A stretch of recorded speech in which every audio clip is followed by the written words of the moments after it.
Hello, it's me, Ayahuasca from Marijuana Garden. Cloud seeding. Human try to become God. The theory behind cloud seeding is fairly simple. A small plane will spray sodium chloride, potassium chloride and silver iodide into clouds in an attempt to increase precipitation across the catchment areas of major rivers in the area.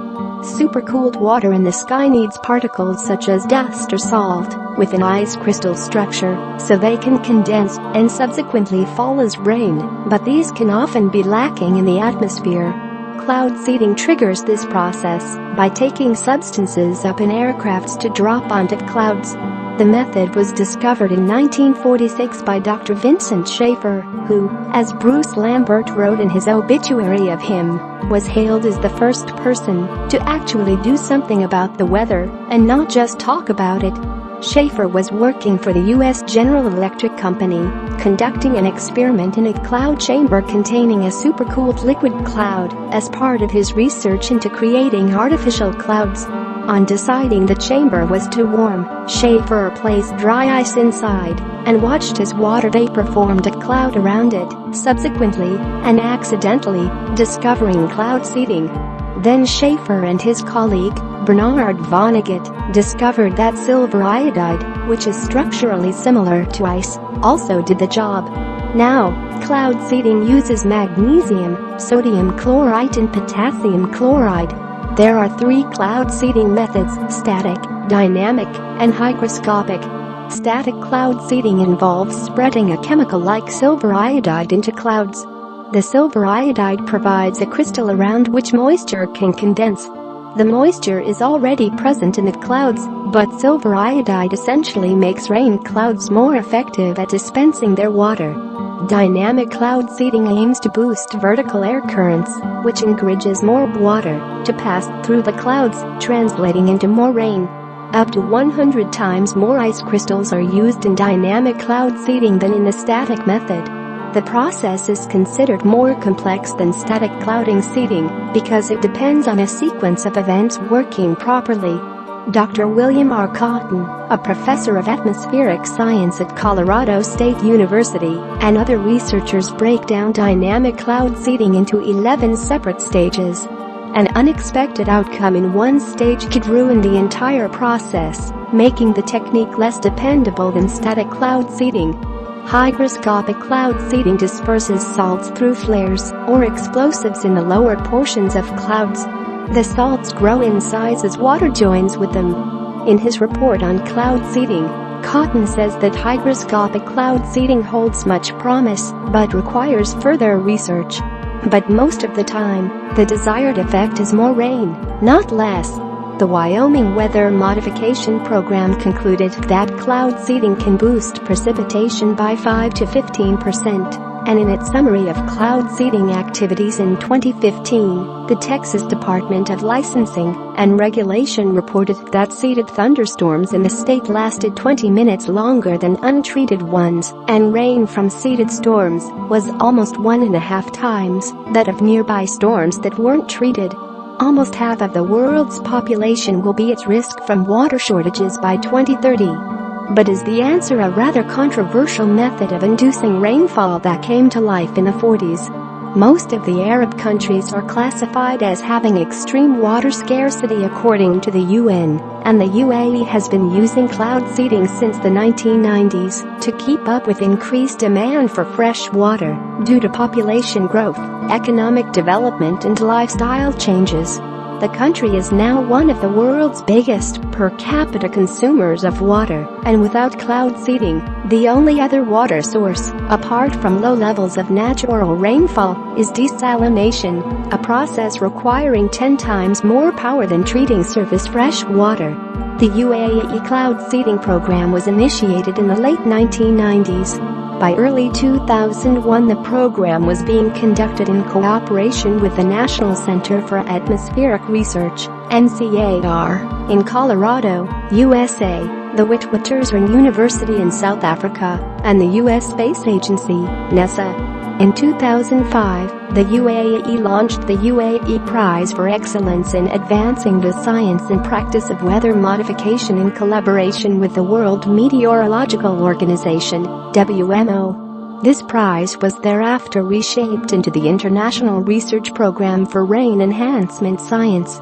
The UAE's National Center for Meteorology and Seismology reportedly told Gulf News that cloud seeding success rates are between 15 and 30%, depending on whether the atmosphere is cloudy or clean. In the first 3 months of last year, the country carried out 101 cloud seeding operations, compared to 77 over the same period in 2014, according to Arabian Business, who wrote that during March last year, when the country had 2 months of unusually wet weather and more rainfall was recorded in Dubai and Al Ain than when records began in 1977. In 2016, 56 countries had cloud seeding operations, compared to 42 in 2011, as estimated by the World Meteorological Association. China even turned to cloud seeding to keep rain away from the 2008 Beijing Olympics by inducing rain come before opening ceremonies. Cloud seeding has also had some unforeseen and undesirable effects. China used cloud seeding in 2009 to attempt to end a drought, but it led to a sudden temperature drop, causing closed highways and road and traffic delays in Beijing. And in 1947, a hurricane on the east coast of the U.S. was seeded with 102 kilograms of dry ice before going from a northeasterly to a westerly direction into Georgia, where it caused severe damage. The General Electric Corporation was sued for damages. One of the concerns surrounding cloud seeding is its history with warfare. It's rumored that the U.S. military used cloud seeding during the Vietnam War to cause a monsoon over the Ho Chi Minh Trail, calling it Operation Popeye. And in 2001, a BBC Radio 4 history investigation broadcast previously unreleased findings showing that rain experiments were going on between 1949 and 1955, despite previous denials they had occurred before 1955.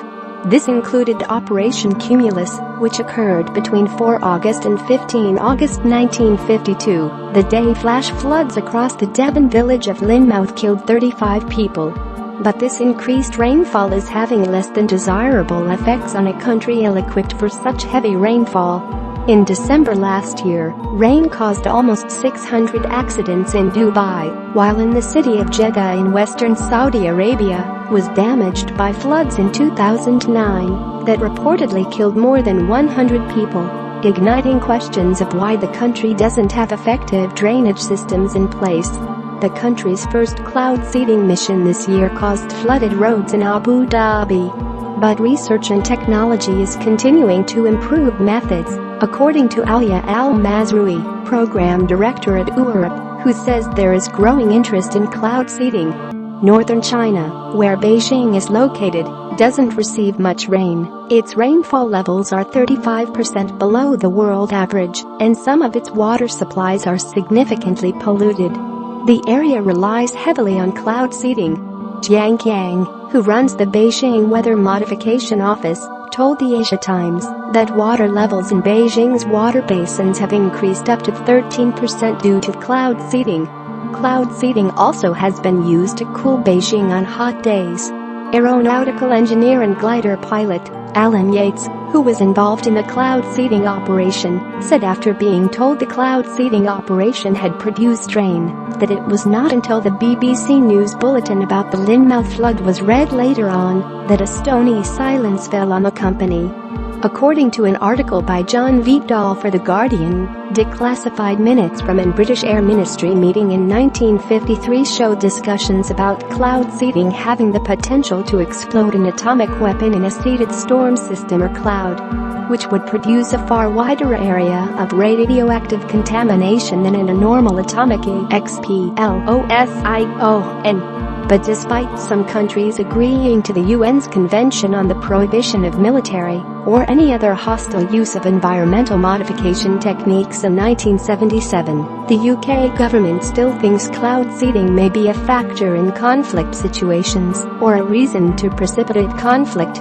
A 2010 report by the Science and Technology Committee states that the line between peaceful and hostile usage of cloud seeding is very thin, and a country facing drought and humanitarian crisis, for example, may perceive a lack of rain as theft by a neighboring county. Some say cloud seeding is playing God, but Darren Langered, director of North Dakota Water Commission's Atmospheric Resource Board, says messing with weather isn't anything new. All humans influence nature in some fashion, whether it's driving a car and emitting pollutants, adding fertilizers to crops, or flipping on a light switch that's powered by natural resources, he says. Although whether two wrongs making a right stands as a valid argument remains to be seen. And in response to concerns over the danger of spraying chemicals into the air, Langered says, cloud seeding chemicals such as silver iodide have been proven not to have negative impacts on the environment in the small concentrations being used. Is cloud seeding just a way of sweeping pollution and climate change under the rug and playing God to ensure you don't have to schedule a rain date? Or is it merely a matter of tweaking weather to your advantage? However you look at it, it's not likely to go away anytime soon.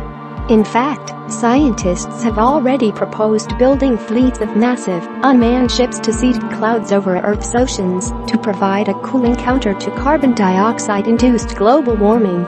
If cloud seeding is ultimately a way to fake it, when guests come to visit or crops need a sprinkle, do we really want a world where we have to manually adjust the planet's atmosphere just to stave off environmental disaster?